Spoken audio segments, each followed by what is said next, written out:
इस क्यूट से बच्चे का नाम कोतारो है और ये इस लड़के रयू का छोटा भाई है। इन्होंने अपने पेरेंट्स को एक प्लेन क्रैश में खो दिया था। आज एक स्कूल की चेयरवुमन से मिलने जा रहे हैं जिसके बच्चे भी उसी प्लेन क्रैश में चल बसे थे और अब वो उन्हें गोद लेना चाहती है। कमरे में आते ही चेयरवुमन बोलती है कि वो इतनी देरी से क्यों आ रहे, वो सुबह से उनका इंतजार कर रही थी। उसके जवाब में कोतारो उसे बुढ़िया कह देता है। रयू तुरंत उसका मुंह बंद कर लेता है और उससे माफी मांगता है। उसके बाद चेयरवुमन कहती है कि वहाँ रहने के बदले रयू को उसके स्कूल में बेबी सीटर की पार्ट टाइम जॉब करनी होगी। बाद में सेगावा उन्हें डे केयर तक ले जाता है जहाँ वो देखते हैं कि बच्चे आपस में खेल रहे हैं। सेगावा बताता है कि बेबी सीटर क्लब है जो कि चेयरवुमन के बेटे ने खोला था, लेकिन कोई भी उसे ज्वाइन नहीं करना चाहता था, इसलिए वो कभी खुला ही नहीं। रयू कहता है कि क्लब का पहला मेंबर होने के नाते वो क्लब के लिए जो कुछ भी कर सकता है वो करेगा। सेगावा अपने आंसू पोंछने लगता है ये कहते हुए कि उसकी बात सुनकर उसकी आंखें भर आईं। उसके बाद वो रयू को गुड लक कहकर वहां से चला जाता है। रयू रूम का दरवाजा खोलता है और सभी बच्चे खेलना बंद करके उनकी तरफ देखने लगते हैं। बच्चे एक लड़के के पीछे जाके छिप जाते हैं और उनमें से एक बच्चा उस लड़के के कान में चिल्ला देता है और वो जाग जाता है। रयू खुद को इंट्रोड्यूस करता है कि वो नया बेबी सीटर है।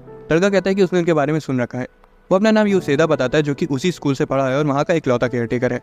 बच्चे यूसेदा से पूछते कि क्या वो उनके साथ खेल सकते हैं। यूसेदा कहता है कि पहले तुम सब खुद को इंट्रोड्यूस करो और सभी बच्चे एक साथ अपना नाम चिल्लाने लगते हैं। यूसेदा उनसे एक एक करके लाइन से अपना नाम बताने को कहता है। पहली बच्ची है किरिन, दूसरा ताका, तीसरा ताकुमा जिसका जुड़ा भाई काजुमा और सबसे छोटी मिदोरी। उसके बाद रयू कोतारो को इंट्रोड्यूस करता है, उसे नीचे उतारता है। ताका उसे शैतान बुलाने लगता है और सभी बच्चों से उस पर हमला करने को कहता है। रयू उन्हें रोक देता है और कहता है कि वो उनके लिए शैतान बन सकता है। वो सभी उस पर हमला कर देते हैं। कोई उसे तलवार भोंक रहा था तो कोई उसका गला खींच रहा होता है। कोतारो देखता है कि उसके भाई को परेशान किया जा रहा है, इसलिए वो उसे बचाने जाता है, लेकिन हर बार पीछे ढकेल दिया जाता है। उसे समझ नहीं आ रहा था कि वो क्या करे। रयू कहता है कि वो ठीक है और उसे कहीं और जाके खेलने को कहता है।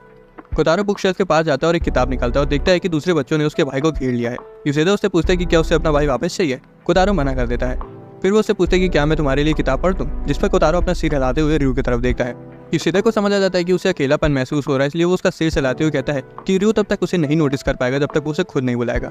उसके बाद यूसेदा रयू को बुलाता है और बताता है कि उसकी शिफ्ट ओवर हो गई है। वो मिदोरी को रयू को देता है और पूछता है कि क्या वो बच्चों को अकेले संभाल लेगा। रयू कहता है कि हाँ वो संभाल लेगा। यूसेदा जाते जाते सोच रहा था कि अगर रयू कहता तो वो रुक जाता। अब रयू मिदोरी का डायपर बदलता है और ताका उसके बाल खींचने लगता है। किरिन उसके पास आती है और पूछती कि क्या उसे भूख लगी है क्योंकि उसने खाना बनाया है। उसके बाद वो मिदोरी को पकड़ लेती है और कहती है कि मैं तुम्हारी माँ बनूंगी और तुम मेरी बेटी। रयू उसे रोकता है और कहता है कि इसमें खतरा हो सकता है। अचानक से किरिन बौरा जाती है क्योंकि दोनों जुड़वा भाई ने उसका पूरा खाना फैला दिया था। काजुमा गिर जाता है और रोने वाला होता है, लेकिन रयू उसे उठा लेता है। ताकुमा उसे सहलाने लगता है और कहता है कि ए दर्द छू मंतर हो जा, और काजुमा को थोड़ा ठीक लगने लगता है। किरिन अपने फैले हुए खाने को देखकर गुस्से में थी, इसलिए रयू उसका मन बहलाता है। दूसरी तरफ मिदोरी रोना शुरू कर देती है और रयू से गोदी लेता है।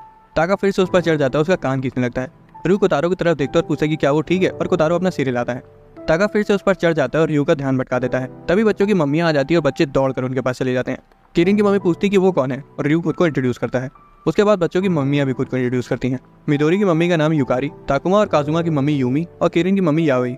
रयू कहता है उसे उनसे मिलकर अच्छा लगा और अपने छोटे भाई कोतारो को भी इंट्रोड्यूस करता है। कोतारो किताब पढ़ने में बिजी होता है, वो सभी उसे हाय बोलती हैं।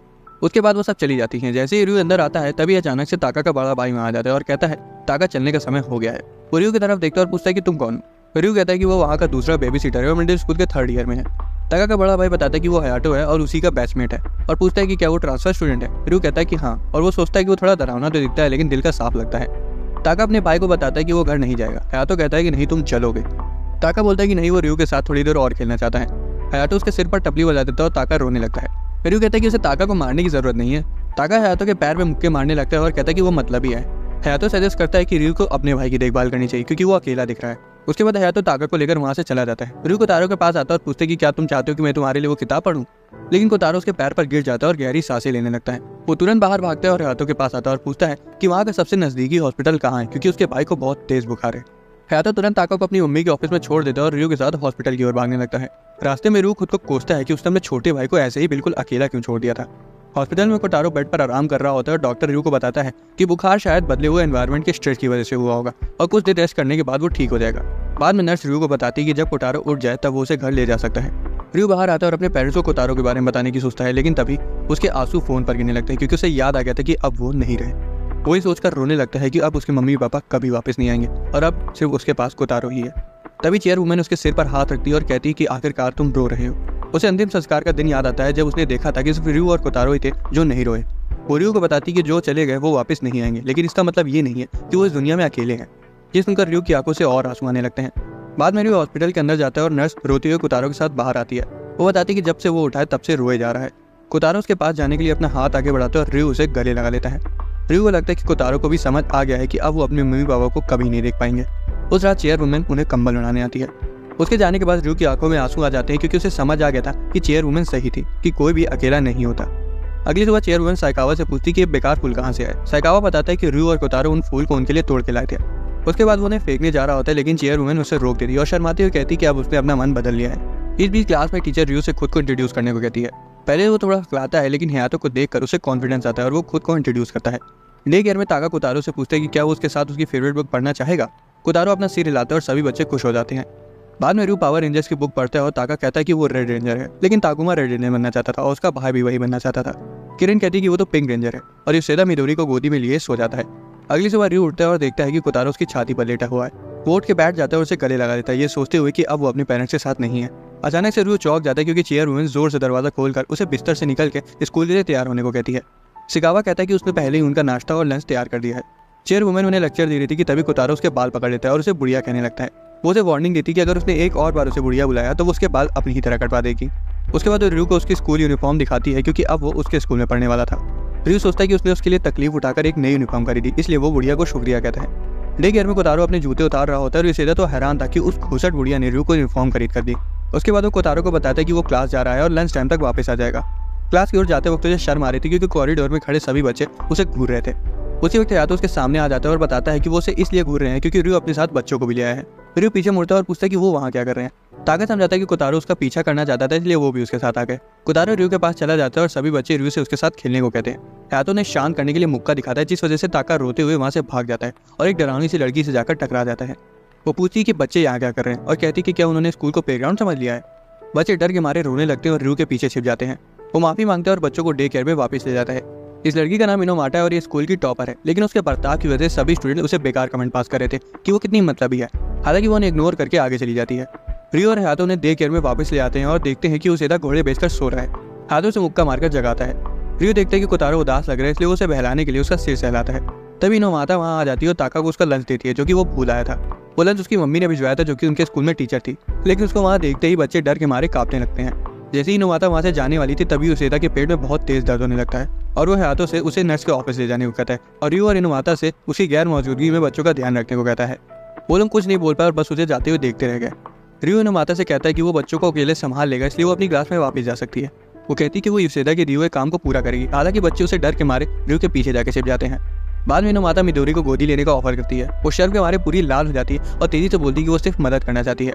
उसकी आवाज़ से मिडोरी उड़ जाती है। वो रोने लगती है और रू उसे चुप कराता है। ताका उसे तलवार चुभो देता है और सभी बच्चे उसे चुड़ैल बोलकर उस पर हमला कर देते हैं। इनोमाटा गुस्सा हो जाती है और उन्हें डराते हुए कहती है कि वो चुड़ैल किसे बोल रहे हैं। तभी रू देखता है कि इनोमाटा रो रही है, इसलिए वो सभी बच्चों से उसके साथ बुरा बर्ताव करने के लिए माफी मांगने को कहता है। हालांकि इनोमाटा इस तरह की जबरदस्ती वाली माफी नहीं सुनना चाहती थी। उसे तो रू के लिए बुला रख जाता है क्योंकि उसे इतने बदतमीज बच्चों को संभालना पड़ रहा है। रू मुस्कुराता है और कहता है कि वो उस पर बोझ नहीं है, लेकिन तभी इनोमाटा उसे पिलो फेंक कर मार देती है और कहती है कि मेरे सामने इस तरह मत मुस्कुराओ। वो उस पर चीजें फेंकती जाती है और रोते हुए कहती है कि बच्चे रू को तो पसंद करते हैं, लेकिन उसे कोई पसंद नहीं करता। पढ़ाई ही एक ऐसी चीज है जिसमें वो अच्छी है।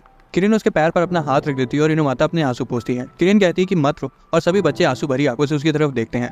वो उन्हें गले लगा लेती है और सभी बच्चे उसे सॉरी कहते हैं और वो जल्द ही बच्चों के साथ सो जाती है। बाद में कोतारो अपनी टी शर्ट में बने हुए टाइगर को देखता है और रू पूछता है कि वो उसे क्यों देख रहा है।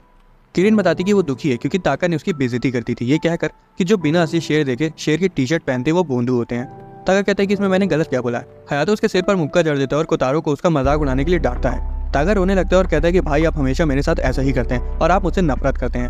हयातो एकदम सीधा सीधा बोल देता है कि ना तो वो उसे नफरत करता है और ना ही उसे पसंद करता है। जिसे सुनकर ताका और रोने लगता है और युसेदा के पास भाग जाता है। वो चिल्लाता है कि भाई मैं तुमसे नफरत करता हूँ। हयातो ताका को उठा लेता है और उसे घर ले जाता है। बाद में रू कोतारो से वीकेंड में जू चलने को कहता है, जिसे सुनकर बाकी बच्चे भी उसके साथ वहाँ जाने को कहने लगते हैं। युसेदा आता है और कहता है कि उसे सभी बच्चों को वहाँ ले जाना चाहिए और वो भी साथ में चलने के लिए तैयार है क्योंकि उसे वीकेंड्स पे काम करने के एक्स्ट्रा पैसे मिलेंगे। रात में खाने के वक्त रू चेयरवुमन से ट्रिप पे जाने की परमिशन मांगता है। वो मान तो जाती है, लेकिन युसेदा को एक्स्ट्रा पैसे देने से मना कर देती है क्योंकि बच्चों की मम्मियाँ भी साथ में जा रही थी। रू उन्हें भी साथ में चलने के लिए पूछता है, लेकिन वो मना कर देती है, कहते हुए कि उस जगह से जानवरों की बदबू आती है। ट्रिप के दिन साइकावा रू को एक बड़ा सा लंच बॉक्स देता है और ट्रिप के लिए कुछ पैसे देता है जो कि चेयरवुमन ने उसे दिए थे। जू में रू युसेदा को वो पैसे देता है जो चेयरवुमन ने उसे दिए थे, हालांकि वो मना कर देता है। वो बच्चों की फोटोज खींचता है और उनके पापा को भेजता है जो कि वहाँ नहीं आ पाए। हयातो वहाँ अपनी बेसबॉल ड्रेस पहनकर आता है और ताका को उतार देता है क्योंकि उसे प्रैक्टिस पर जाना था। अब उनकी जू की ट्रिप शुरू हो जाती है और बच्चे सबसे पहले हाथी को देखकर हैरान हो जाते हैं। युसेदा उनकी अलग अलग जानवरों के साथ फोटो लेता है। बच्चे शेर को पिंजरे में से दहाड़ते हुए देखकर बहुत डर जाते हैं और अपनी मम्मियों के पास भाग जाते हैं और डर के मारे कांपने लगते हैं। कोतारो अभी भी निडर शेर के सामने खड़ा होता है, हालांकि जब रू उसे देखता है तो पाता है कि वो डर के मारे जम चुका है। वो उसे उठाता है और सोचता है कि अगर वो जंगल में होते तो सबसे पहले शेर कोतारो को ही खाता। बाद में वो लोग प्यारे प्यारे शेर के बच्चों को देखते हैं। योशिदा कहते हैं कि अब लंच का समय हो गया, इसलिए रयू रॉकर से अपना लंच लेने चला जाता है। वो देखते हैं कि कोतारो किसी चीज को ध्यान से देख रहा है। जब रयू मुड़ता है तो पाता है कि वो किसी परिवार को देख रहा था और वो तुरंत उनकी जगह अपने परिवार को इमेजिन करने लगता है। तभी योशिदा उसे खाने के लिए बुला लेता है। मम्मी से कहा कि रयू लंच बॉक्सेस की तारीफ करती है जिसमें कई सारे प्यारे जानवर बने हुए थे। लंच के बाद योशिदा बच्चों की खरगोश के साथ तस्वीर लेता है, ये सोचते हुए कि उनके पापा लोग तो वो फोटो जरूर खरीदेंगे। तभी कोतारो एक भेड़ को देखकर उसे चेयरवुमन के साथ कंपेयर करने लगता है। वो दोनों उसके पास चले जाते हैं और योशिदा उनके फोटोज लेता है। बाद में ताका कोतारो को एक बाज दिखाने ले जाता है और डींगे हाँकता है कि उसके नाम का मतलब भी बाज है। रयू बताता है कि जो फैल्कन वहाँ बैठा है उसके नाम हायाबुसा में हयातो का हाया भी है। ताका उसकी बात नहीं मानता और कोतारो को अपने साथ ले जाता है। बाद में बच्चे खिलौनों की दुकान में चले जाते हैं और खिलौना उठा लेते हैं और अपनी मम्मी उसको उसे खरीदने को कहते हैं। भाई मेरी मम्मी तो दुकान वाले के सामने मुझे रसीद देती। कोतारो को कीचेन चाहिए थी जो कि चेयरवुमन की तरह दिख रही थी। रयू उसके पैसे देने चला जाता है और ताका को योशिदा के पास छोड़ देता है। योशिदा ताका से कहता है कि उसे उसके भाई के लिए भी कुछ ले लेना चाहिए, लेकिन ताका शर्माने लगता है और कहता है कि उसे अपने भाई के लिए कुछ नहीं चाहिए। तभी वो किसी को देखता है और उसे अपना भाई समझ लेता है और उसके पीछे भागने लगता है। योशिदा उसे वहां से जाते हुए नहीं देख पाता क्योंकि वो उसके लिए खिलौना चुन रहा था। सभी योशिदा के पास आते हैं लेकिन ताका वहां नहीं था। दिन ढलने लगता है और ताका अपने भाई के पीछे भागा जा रहा था, लेकिन तभी आदमी अपनी घड़ी का समय देखता है और तब ताका को समझ आता है कि वो उसका भाई नहीं है। वो वापस जाने का फैसला करता है लेकिन लड़खड़ा कर गिर जाता है। जब उसे रियलाइज होता है कि वो खो चुका है तब वो अपने भाई का नाम लेते हुए रोने लगता है। तभी हयातो वहां आ जाता है और उसे उठा लेता है। वो उसे भोंदू कहता है और बताता है कि एक आदमी को इतनी छोटी सी चीज के लिए कभी नहीं रोना चाहिए। रयू भी वहां आ जाता है और ताका के साथ हयातो को देखकर उसके जान में जान आती है। हयातो ताका को मुक्का जड़ देता है और माफी मांगने को कहता है। रात में सभी लोग अपने अपने घर चले जाते हैं और रयू हयातो को बताता है कि ताका उसके बिना अकेला महसूस कर रहा था। हयातो बताते कि वो इसलिए आया क्योंकि उसकी मम्मी ने ताका को अकेला छोड़ने के लिए उसे मारा था। कोतारो और ताका दोनों ही सो चुके थे। नींद में ताका कहता है कि भैया मैं आपसे बहुत प्यार करता हूँ, और हयातो भी कहता है कि बेवकूफ मैं भी तुमसे नफरत नहीं करता। रयू हयातो को चिढ़ाने लगता है कि भले ही वो हमेशा ताका को मारता रहता है लेकिन उसे पता है कि वो अपने भाई से बहुत प्यार करता है। अगले दिन कोतारो बुक पढ़ रहा होता है और बाकी बच्चे खेल रहे होते हैं। योशिदा कैलेंडर देखता है और पाता है कि आज तो वैलेंटाइंस डे है। वो सभी बच्चों को अपने नजदीक बुलाता है और अपना हाथ आगे फैलाता है। बच्चे कुछ समझ नहीं पाते और कोतारो अपना हाथ योशिदा के हाथ पर रख देता है। योशिदा कहता है कि मैं तुम्हारा हाथ नहीं बल्कि तुम लोगों की मम्मी का भेजा हुआ वैलेंटाइंस गिफ्ट मांग रहा हूँ। बच्चे बताते कि उनके पास तो कुछ नहीं है। इस बीच क्लास में लड़कियां वैलेंटाइंस डे की बातें कर रही थी। वो इस शर्मीली लड़की यूकी से पूछती कि क्या उसे कोई पसंद है, जिसे वो थोड़ा चौंक जाती है और शर्मा कर हंसने लगती है। एक लड़का रयू से पूछता है कि क्या उसे किसी ने वैलेंटाइन चॉकलेट दी है। जब रयू मना कर देता तब यूकी खुश हो जाती है क्योंकि रयू उसे पसंद था। उसी वक्त एक लड़की हयातो को चॉकलेट ऑफर करती है लेकिन वो मना कर देता है ये कहते हुए कि वो उसे पसंद नहीं है। लड़के उस पर चिल्लाने लगते कि बेवकूफ अगर तुझे नहीं चाहिए तो हमें दे दे। क्लास का मेन अट्रैक्शन यागी था जिसे ढेर सारी चॉकलेट मिली थी। हालांकि ये देखकर इनोमाता गुस्सा आ जाती है क्योंकि स्कूल प्रेमिसेस के अंदर गिफ्ट देना बैन है। लड़कियां उस पर चिल्लाने लगती कि आखिर तुम्हारी दिक्कत क्या है, तुम बहुत ओल्ड फैशन हो। यागी कहता है कि वो उनकी चॉकलेट्स को क्लास खत्म होने के बाद ले लेगा। उसके बाद वो इनोमाता से पूछता है कि कल तो तुम बेबी सिटर क्लब में थी ना, असल में मुझे भी बेबी सिटर क्लब ज्वाइन करना है, क्या तुम मुझे उसके बारे में कुछ बता सकती हो। इनोमाता को याद आता है कि डे केयर सेंटर नए मेंबर्स को ढूंढ रहा है, फिर भी वो गुस्से में उसे खुद से क्लब जाकर पूछने को कहती है और वहां से चली जाती है। यागी का दोस्त नेजू चुपचाप ये सब देख रहा था। इनोमाता को लड़कियों की बात याद आ रही थी कि वो सची तो बोल रही थी कि वो हर काम में टांग अड़ाती है। रोते हुए कहती है कि जहाँ भी मैं जाती हूँ वहाँ सभी का मजाक किरकिरा कर देती हूँ। उसे डे केयर जाने से डर लग रहा था, ये सोच करके शायद बच्चे भी उसे नफरत करते होंगे। दूसरी तरफ यागी बेबी सीटर रूम में जाता है और बेबी सीटर क्लब को ज्वाइन करने के लिए पूछता है। रयू तो ये देखकर बहुत खुश हो जाता है कि कोई और भी बेबी सिटिंग में इंटरेस्टेड है। उसके बाद वो सभी बच्चों का और खुद का इंट्रोडक्शन देता है। यागी भी अपना इंट्रोडक्शन देता है और किरण के बालों की तारीफ करता है और वो बहुत खुश हो जाती है। उसके बाद वो ताका से कहता है कि वो बिल्कुल अपने भाई की तरह कूल है। ताका बोलता है कि वो तो मैं हूँ ही। यागी मिडोरी की आंखों की तारीफ भी करता है जिससे वो भी खुश हो जाती है। वो ताकुमा और काजुमा से कहता है कि वो दोनों बेस्ट फ्रेंड की तरह लग रहे हैं। रयू तो ये देखकर हैरान था कि वो कितनी जल्दी बच्चों से घुल मिल गया। इस बीच लाइब्रेरी में इनोमाता दो लड़कों को बातें करते हुए सुन लेती है कि यागी हमेशा बच्चों को अजीब तरह से घूरता रहता है, इसलिए वो तुरंत डे केयर में बच्चों को बचाने चली जाती है। दूसरी तरफ यागी कोतारो को देखकर मुस्कुराता है और उसकी मुस्कुराहट रयू को चिंता में डाल देती है। यागी कहता है कि कोतारो कितना गोल मटोल है। हालांकि वो उसके गालों को छू पाता उससे पहले ही इनोमाता वहां आ जाती है और धड़ाम से दरवाजा खोलती है और यागी को रुकने को कहती है।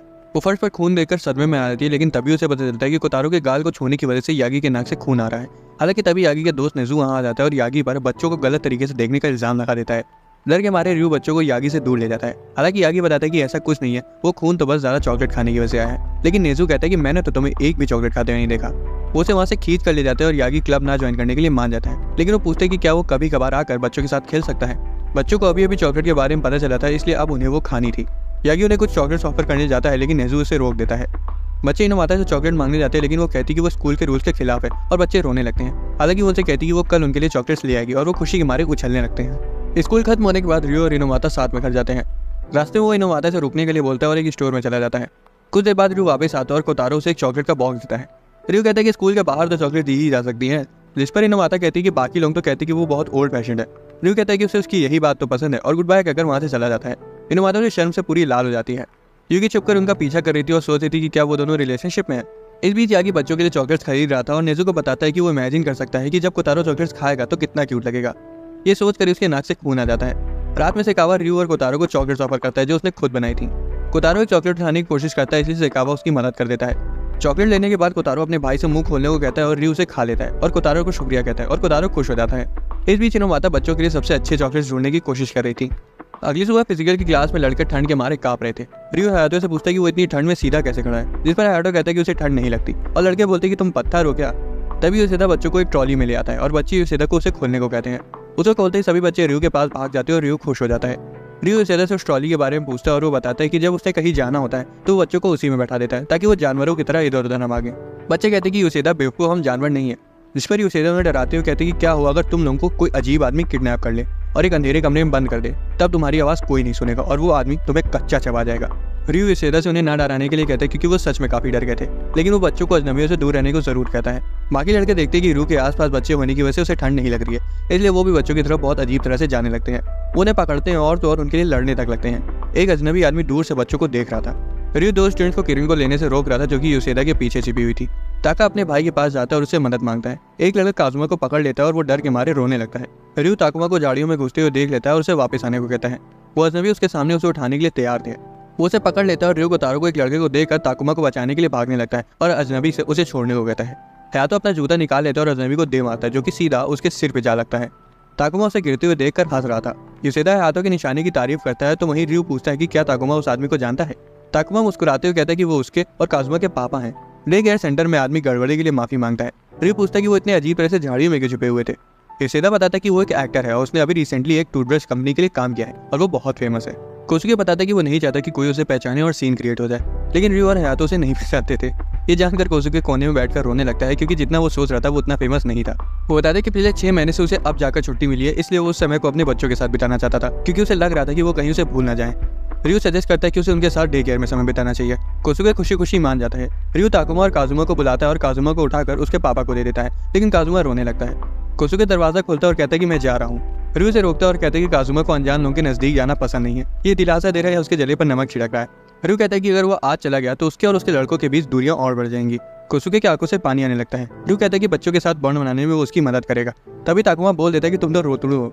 अब कोसुके ताकुमा के साथ खेलता है, लेकिन काजुमा रोते हुए उसे वापस देने को कहता है। उसके बाद वो मिदोरी को हवा में उठा लेता है और काजुमा फिर से रोने लगता है। रियो के समझाने के बाद भी काजुमा डर के मारे रोता ही रहता है।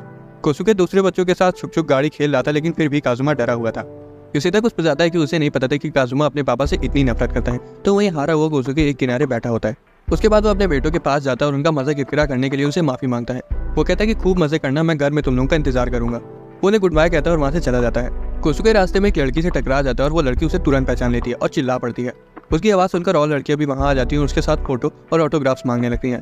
तभी उसे कहीं से पापा सुनाई देता है और वो देखता है कि रियो और हयातो ताकुमा और काजुमा को पकड़े हुए हैं। वो चाहते थे कि वो वापस आ जाए। कोसुके सुनकर बहुत ज्यादा खुश हो जाता है और भीड़ से निकलकर उनके पास जाने लगता है और पूछता है कि क्या अभी उन्होंने उसे पापा कहा।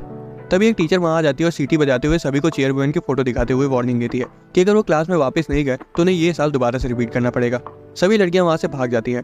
असल में वो टीचर उसकी वाइफ थी। वो उसे सॉरी बोलती है और बताती कि यूसेदा ने उसे सब बता दिया है। वो कहती कि वो बच्चों को उसकी गैर मौजूदगी में उसकी मूवीज दिखाती थी। आखिरी बार उसने वो मूवी लगाई थी जिसमें उससे विलेन का रोल किया था, इसलिए काजुमा उससे डरा हुआ है। वो ये भी बताती कि वो विलेन के रोल में बहुत कूल लग रहा था। तभी ताकुमा और काजुमा उससे पूछते कि क्या वो उनके साथ खेलेगा। कोसुके उन्हें गले लगा लेता है और रोने लगता है। दोनों बच्चे अपने पापा के साथ बहुत खुश लग रहे थे, तो वहीं कोतारो चुपचाप उनके खुशी परिवार को देख रहा था। अगले दिन की शुरुआत खूबसूरत चेरी ब्लॉसम से होती है। ये रियो के हाई स्कूल का पहला दिन था। वो बुलेटिन बोर्ड पर बेबी सीटर क्लब के रिक्रूटमेंट का पोस्टर लगाने जा रहा था। हालांकि वो देखता है कि वहाँ पर पहले से ही कई सारे क्लब्स के फ्लैट्स लगे हुए हैं।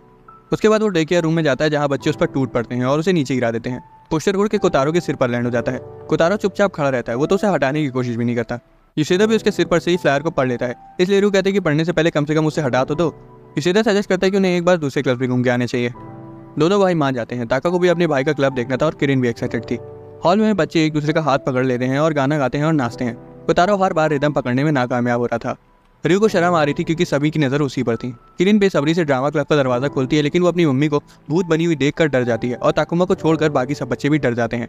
उसकी मम्मी कहती है कि क्या तुम अपनी मम्मी को ही नहीं पहचान पाई, यही तो मेकअप की ताकत है। रियो उन्हें रोकते हुए कहता है कि मैम वो सभी आपसे डरे हुए हैं। वो रियो को उनका क्लब ज्वाइन करने के लिए फंसाने लगती है। तभी कोतारो उसकी पैंट पकड़ता है और दिखाता है कि बच्चे हॉलवे में भाग रहे हैं। वो उनसे माफी मांगता है और कहता है कि मुझे जाना होगा, और युसेदा को बुलाता है जिसके चेहरे पर डरावना मेकअप लगा हुआ था। हॉल में दौड़ते हुए भाइयों को उनकी मम्मी मिल जाती है और वो उसके पास जाके उनके गले लग जाते हैं। वो पूछती है कि वो वहाँ क्या कर रहे हैं और रयू बताता है कि वो दूसरे क्लब्स को एक्सप्लोर कर रहे हैं। तभी किरिन को कहीं से मिठाई की खुशबू आती है और बच्चे उसी डायरेक्शन में भाग जाते हैं। उनकी मम्मी भी चली जाती है और रयू कोतारो के साथ बच्चों का पीछा करता है, लेकिन कोतारो चींटी को देखकर रुक जाता है और उसे बैठकर देखने लगता है। युसेदा और मिदोरी भी वहाँ आ जाते हैं और उसे देखने लगते हैं। इस बीच बच्चों को कुकिंग रूम मिल जाता है, लेकिन कुकीज अभी तैयार नहीं हुए थे। हिनोमाता जो कि कुकिंग क्लब में ही थी बताती है कि ये बच्चे बेबी सिटिंग क्लब से हैं। रयू अंदर आता है और पूछते कि क्या किसी ने बच्चों को हॉल में भागते हुए देखा, और बच्चे रयू को देखकर खुश हो जाते हैं। हिनोमाता उस पर बच्चों का ध्यान न रखने की वजह से चिल्लाने लगती है, लेकिन जल्दी उसे समझ आ जाता है कि उसने सभी को डरा दिया है। वो चिल्लाने के लिए माफी मांगती है। एक लड़की कहती है कि उसने आखिरकार दिखाई दिया कि उसे भी असल में बच्चों की चिंता है। रयू परेशानी के लिए माफी मांगता है और बच्चों से चलने के लिए कहता है। ताका जाने से मना कर देता है क्योंकि पहले उसे मिठाई चाहिए थी, इसलिए रयू को उसे जबरदस्ती दूसरों के साथ ले जाना पड़ता है।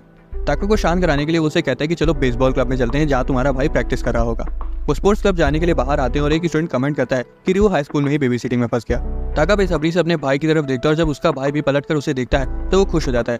हालांकि हयातो अपना मुंह मोड़ लेता है और ताका बौरा जाता है। ताका कहता है कि तुम मतलबी हो। हयातो आता है और ताका को मुक्का जड़ देता है और वो और भी ज्यादा रोने लगता है। रयू को बताता है कि उनकी टीम बेकार है और एक प्लेयर चिल्लाता है कि उसने सब सुन लिया। रयू देखता है कि वो अपने दोस्तों के साथ कितना खुश है।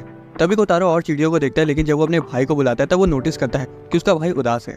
युसेदा को भी समझ आ जाता है कि रयू अकेला महसूस कर रहा है। बच्चे रयू को बुलाते हैं और पूछते हैं कि अब अगली जगह कहाँ जाना है। रयू कहता है कि उसे बेबी सिटर क्लब का पोस्टर लगाने के लिए जगह ढूंढनी है।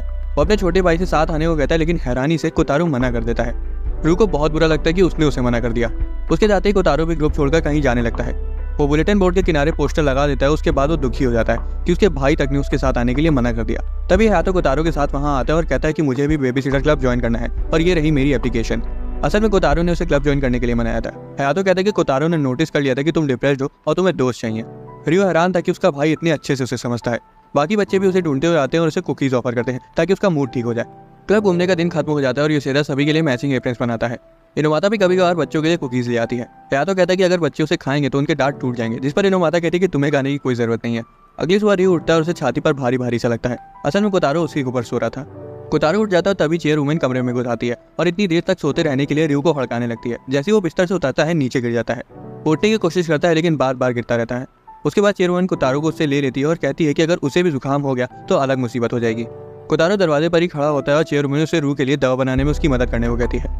दूसरी तरफ रयू बिस्तर पर आराम कर रहा था। कोतारो चेयर वुमेन को जज्जर कह देता है। चेयर वुमेन पूछती है कि तुमने मुझे कहा या इस कंबल को। कोतारो दोबारा से उसे वही कह देता है और गुस्से में वो उस पर कंबल फेंक देती है और उसके पीछे आने को कहती है। किचन में चेयर वुमेन एक बड़े से चाकू से नींबू काटती है और कोतारो उसे ऐसा करते हुए देखकर शैतानी बुढ़िया बोल देता है। वो कोतारो से नींबू को उस छोटे से गिलास में निचोड़ने को कहती है ताकि वो रयू के लिए शहद और नींबू का घोल बना सके। कोतारो नीचे बैठ जाता है और नींबू को हिलाता है, लेकिन देखता है कि गिलास में तो कुछ गिरा ही नहीं। चेयर वुमेन पूछती है कि क्या मैं तुम्हारी मदद करूं, लेकिन वो मना कर देता है। कुछ देर मशक्कत करने के बाद वो ग्लास में एक बूंद रस चुआने में कामयाब हो जाता है। वो उसे और रस निकालने को कहती है और कोतारो नींबू निचोड़ने में जुट जाता है। चेयर वुमेन को ड्रॉर में लेमन जूसर तो मिलता है, लेकिन फिर भी वो कोतारो को खुद से जूस निकालने देती है। वो नींबू निचोड़ लेता है, हालांकि जब वो खड़ा होता है तो बेचारा धोखे से ग्लास गिरा देता है। चेयर वुमेन उसे नींबू का दूसरा हिस्सा देती है और दोबारा से रस निकालने को कहती है। पहले वो रस को साफ करते हुए देखकर वो नोटिस करती है कि कोतारो काफी डिटर्मिन्ड है। बाद में चेयर वुमेन खाना लेकर आती है और पूछती है कि अब रयू की हालत कैसी है। शिकावा बताता है कि उसका बुखार कम हो गया और चेयर वुमेन कहती है कि अब उसे आराम करने दो। उसके दरवाजा बंद करते रयू अपनी फैमिली के सपने देखने लगता है। उसके पेरेंट्स एक और ट्रिप पर जा रहे थे और इस बार वो कोतारो को भी अपने साथ ले जा रहे थे। रयू भीख मांगते कि कोतारो को मत ले जाओ, ये सोच करके शायद वो भी कभी वापस ना आए। वो नींद में ही रोने लगता है, लेकिन कोतारो उसके बगल में होता है और अपने बड़े भाई के आंसू पोंछता है और उसकी आंखें जलने लगती है। चेयर वुमेन आती है और बताती है कि कोतारो के हाथों में नींबू का रस लगा हुआ है। वो उसे गर्मा गर्म काढ़ा देती है और बताती है कि कोतारो ने उसे बनाया है।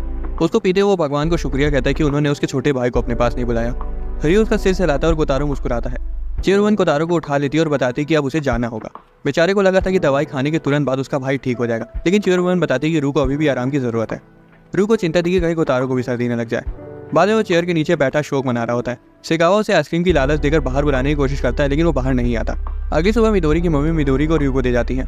रयू कोतारो से कहता है क्यों ना जब तक सब लोग नहीं आ जाते तब तक स्टोरी बुक पढ़ ली जाए। उससे पहले वो मिदोरी का डायपर बदल देता है, लेकिन पता चलता है कि डायपर तो खत्म हो गए हैं। जैसे ही वो डायपर निकालने के लिए ड्रॉर खोलता है तभी मिदोरी दरवाजे की तरफ भाग जाती है।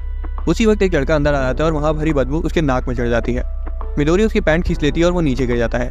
लड़का रोने लगता है और रयू से कुछ करने को कहता है। बाद में वो बैठकर बात करते हैं और लड़का पूछता है कि क्या बदबू फैलाने का क्लब है। वो दोनों बात कर रहे होते हैं और कोतारो सिंड्रेला की पिक्चर बुक पकड़े खड़ा हुआ था। लड़का मिदोरी को बदबू की खदान बताता है और कोतारो को एक स्पेस कैडेट। वो पूछते हैं कि क्या वो मिदोरी नाम की बच्ची की बेबी सिटिंग भी कर रहा है, क्योंकि उसे नहीं पता था कि जिसे वो बदबू की खदान बुला रहा है वही मिदोरी है। रयू पूछता है कि वो उसे क्यों ढूंढ रहा है और लड़का बताता है कि उसे अपने होने वाली बेटी का चेहरा देखना है। रयू कंफ्यूज हो जाता है और पूछता है कि तुम अभी भी स्कूल ही में पढ़ते हो ना। लड़का कहता है कि लेकिन मैं तुमसे 1 साल बड़ा हूँ और तुम मुझे इनुई सेनपाई कहकर बुलाओ। रियू बताता है कि मिडोरी की मॉम तो पहले से मैरिड है, लेकिन इनुई बस मुस्कुराता है और कहता है कि ये सब प्यार में नहीं देखा जाता। रियू हड़बड़ाने लगता है और इनुई कहता है कि बच्चे अभी तुम ये सब नहीं समझोगे क्योंकि तुम्हें कभी प्यार हुआ ही नहीं। उसके बाद वो उठ कर चला जाता है, ये मानते हुए कि मिडोरी वहाँ नहीं है। बाद में यूशिदा रियू के सामने हाथ हिलाता है। असल में इनुई की बातें सुनकर वो बैठे बैठे ही बेहोश हो गया था। किरिन उसे बताती है कि वो अपनी आंखें खुली रख कर सो रहा था। बेचारा कोतारो अभी तक सिंड्रेला की बुक लिए रियू का उसे पढ़कर सुनाने का इंतजार कर रहा था, लेकिन रियू कहता है कि वो बाद में पढ़ देगा। उसके बाद वो मिडोरी के पापा के बारे में पूछता है। यूशिदा बताता है कि वो फिलहाल देश के बाहर है। इसे तो कंफर्म हो जाता है कि मिडोरी की मॉम ना तो विधवा है और ना ही डिवोर्स। रियू तो ये सोचकर घबरा जाती है कि कहीं वो इनुई के साथ अपने हस्बैंड को चीट तो नहीं कर रही है। यूशिदा रियू को चिढ़ाते हुए पूछते कि कहीं उसे बड़ी लड़कियां तो पसंद नहीं है, हालांकि रियू साफ मना कर देता है। क्लास में वो हयातो को इसके बारे में बताता है, जिस पर हयातो कहता है कि ये उनकी मर्जी है और तुम इन झंझटों से दूर रहो। क्लास शुरू हो जाती है, लेकिन रियू अभी भी मिडोरी की मम्मी और इनुई की रोमांटिक एक्सपीरियंस ना होने वाली बात में खोया रहता है। उसे याद आता है कि लोग कहते हैं कि यूकी क्यूट है, इसलिए वो उसे घूरने लगता है, लेकिन उसे वो अट्रैक्शन महसूस नहीं होता। दूसरी तरफ यूकी शर्म से लाल हो जाती है जब उसे पता चलता है कि रियू उसे घूर रहा है।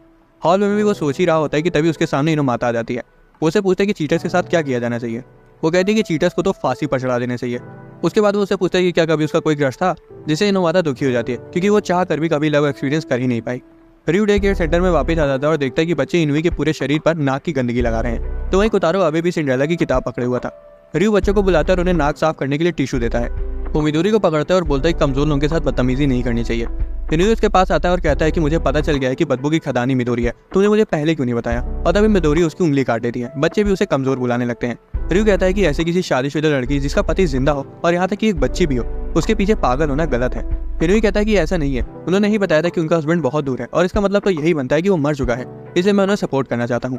तभी अचानक मिडोरी की माँ उसे लेने आ जाती है। इनुई जो कि पूरा लाल हो चुका था उनके पास जाता है और उनका हाथ पकड़ता है। बच्चे उसे उबला हुआ ऑक्टोपस कहने लगते हैं। इनुई हकलाता है और कुछ कहने जा रहा होता है, लेकिन तभी मिडोरी जोर जोर से रोने लगती है। वो मिडोरी को ले लेती है और उसे सलाते हुए कहती है कि पापा जल्दी घर आ रहे हैं, जिसे सुनकर इनुई दंग रह जाता है। वो उसे इनके हस्बैंड के बारे में पूछता है और वो उसे बताती है कि वो टर्की से वापस आ रहे हैं। उसके बाद वो पूछती है कि तुम क्या कहने वाले थे। इनुई शर्माने लगता है और कहता है कि वो भूल गया। उसके बाद वो मिडोरी का ध्यान रखने का ऑफर करता है ताकि वो अपने हस्बैंड के साथ डेट पर जा सकें और उसे थैंक्स कहती है। उसे जाने के बाद इनुई कोने में बैठ के शोक मना रहा होता है और बच्चे उसे अभी भी परेशान कर रहे होते हैं। गुस्से में यूशिदा से कहता है कि तुम्हें उनके हस्बैंड के बारे में पहले से पता था ना। यूशिदा कहता है कि उसे तो बस मजे लेने थे, इसलिए उसने कुछ नहीं बताया। इनुई शर्म के मारे अपना चेहरा ढक लेता है और कहता है कि उसने बिल्कुल बेवकूफ़ी का काम किया है। रियू कहता है कि ऐसा नहीं है, बल्कि वो उनके सामने बहुत कूल लग रहा था। इनुई कहता है कि शायद उसने ऑर्डर समझने में गलती कर दी, पहले प्यार फिर शादी और उसके बाद बच्चे होते हैं। उसके जाने के बाद रियू कोतारो की ओर देखता है और पाता है कि उसने अभी भी सिंड्रेला की किताब पकड़ी हुई है। वो उससे माफी मांगता है और सभी बच्चों के साथ बैठकर किताब पढ़ता है। उसके बाद वो मिडोरी और उसकी मॉम को उसके फादर के साथ खुशी खुशी मिलने के बारे में इमेजिन करता है। अगले दिन रियू नाम के ड्रैगन किंग ने डीमन क्वीन मिडोरी के शासन में पृथ्वी पर कब्जा कर लिया है, लेकिन डरने की कोई जरूरत नहीं क्योंकि 5 रेंजर्स पृथ्वी को बचाने के लिए वहां आ चुके थे। टाका रेड रेंजर, कोतारो ब्लू और दोनों भाई येलो रेंजर्स थे। किरिन उन पर ध्यान नहीं दे रही थी और ड्राइंग बना रही थी। टाका उस पर चिल्लाने लगता है। किरिन को वो गेम वगैरह नहीं खेलना था और अब वो पढ़ना चाहती थी।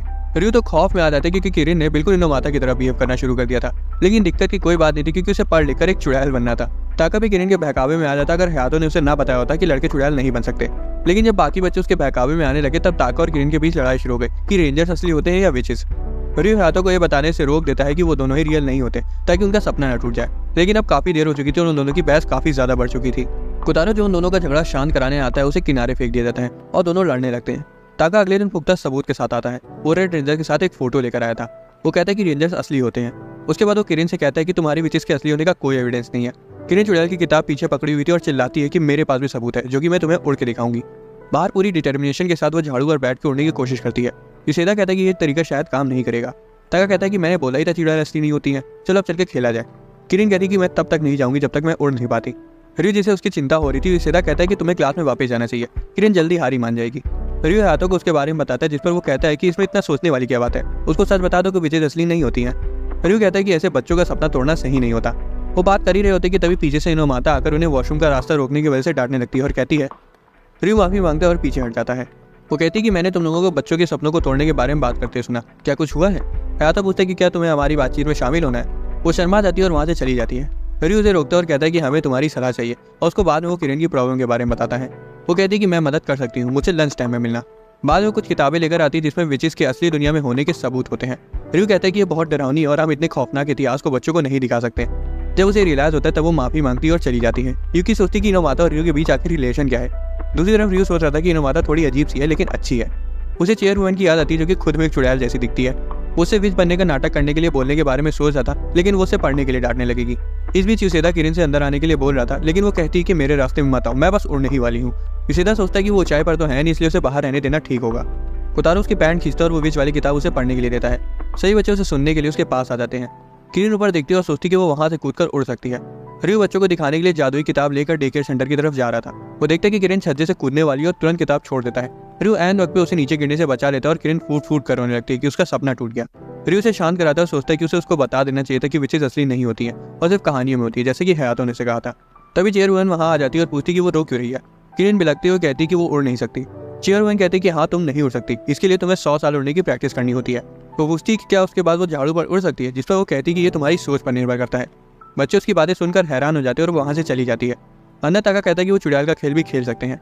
बच्चे खुश हो जाते हैं और रयू सोचता है कि शायद चेयरवुमन असल में एक चुड़ैल भी हो सकती है, किसको पता। दोस्तों, अगर आपको एक्सप्लेनेशन पसंद आया तो वीडियो को लाइक और चैनल को सब्सक्राइब कर लेना। मिलते हैं अगले वीडियो में।